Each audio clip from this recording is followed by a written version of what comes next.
Carrot ముక్కలు వేసేస్తాం.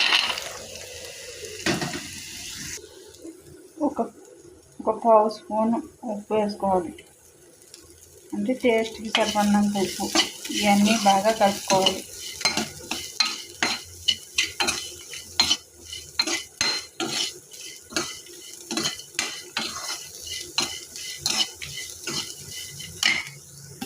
సిమ్లో పెట్టుకొని మూత పెట్టుకొని మగ్గించుకోవాలి. ఒకసారి మూత తీసేసి కలుపుకోవాలి.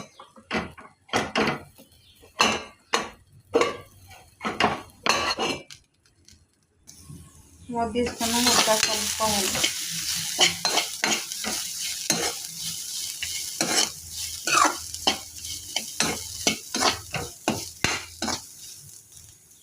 కలుపుకున్నాక మళ్ళీ ఒకసారి మూత పెట్టుకోవాలి.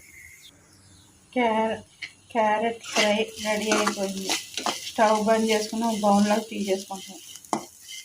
లైక్ చేయండి, షేర్ చేయండి, సబ్స్క్రైబ్ చేసుకొని బెల్ ఐకాన్ క్లిక్ చేయండి.